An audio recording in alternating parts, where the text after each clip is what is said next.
I was born in a poor neighborhood in my city, Belo Horizonte, Brazil. I'm married, I'm Christian, and we are expecting a daughter, Aurora, who will be born in 3 months. I became the most voted federal congressman in Brazil, and I'm here to warn you about what's happening in my country. I apologize if I make any mistakes in my speech. I'm still learning English. The left returned to power in the presidencies of Brazil this year, but it has had the power of universities, media, and culture for decades. America is like a body, and its health is a tripod: patriotism, morality, and spirituality.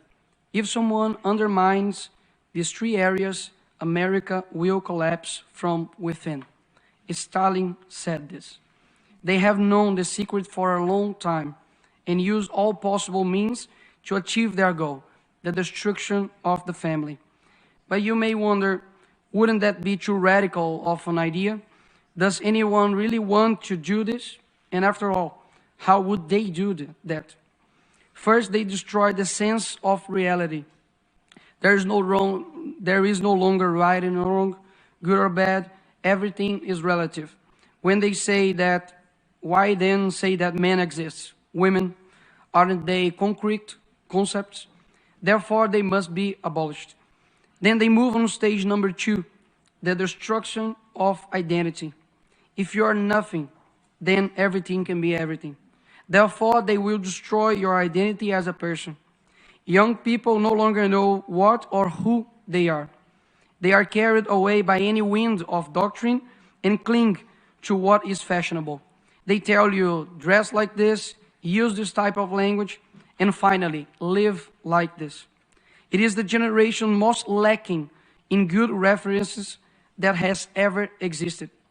After all, the left replaced Jesus with a Black Lives Matter activist and exchanged the cross, which represents injustice, against an innocent person for symbols that represent nothing other than selfishness of activism itself. By the way, the rainbow is not yours, but ours. Read the Bible and you'll find out.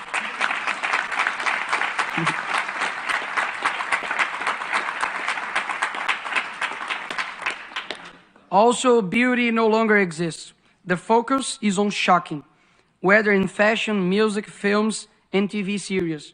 The important thing is to sell a culture that delivers everything you want, except meaning of life. Slaves to their own will. A generation that cannot handle pain, confrontation, much less being told what is wrong. Who exchange their parents' advices for teachers who never carried them in their arms?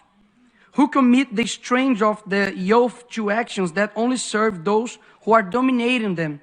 They are too foolish to know that they are being used and who uses them. Like those who campaign for abortion, but ignore that 75 years ago, the Universal Declaration of Human Rights was published, which in its 3rd article states, everyone has the right to life. This is a 12-week-old baby. His or her heart is already beating. It has a fingerprint. There is no one in the world like this baby. When they find a bacteria on Mars, they call it life. But this child is just a clump of cells to them. To those who propagate death and help the largest silent genocidal movement, we will respond with a culture that recognizes the sacredness of life and encourages its acceptance. I renew my commitment of protecting the lives of children, both before and after birth. This is the first and most fundamental of rights. Without it, nothing else is possible. But it is not only tool they use to change our culture.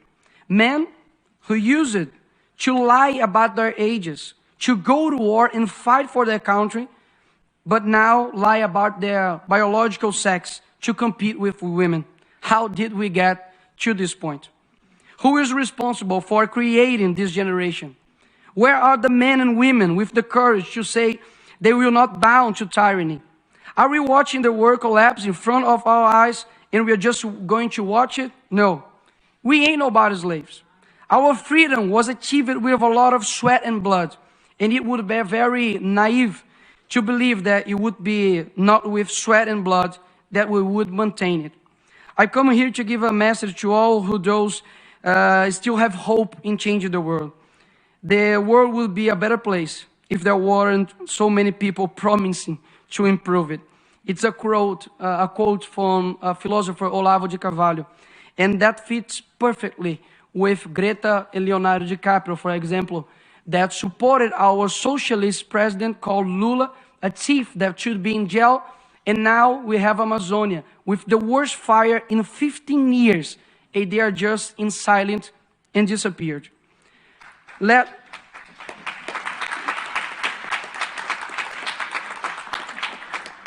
us first be the change.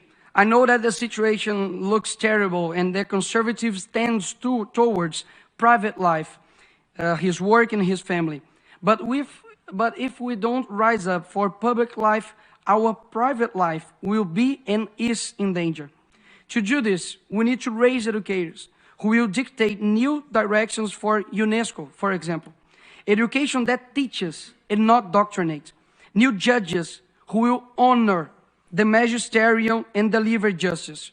And not like some of Brazil's Supreme Court who have betrayed the Brazilian people and persecuted their political opponents. New teachers who will use the classroom to train students and not activists.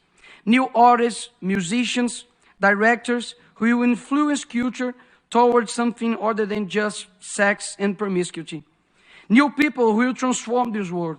Know that if you are listening to me right now, I believe in your strength, in your ability to influence and change where you are. You start with your family, then your neighbor. Bring light to your neighborhood, and we will live better than we are now. We never know the extent of our influence, where our voice will reach.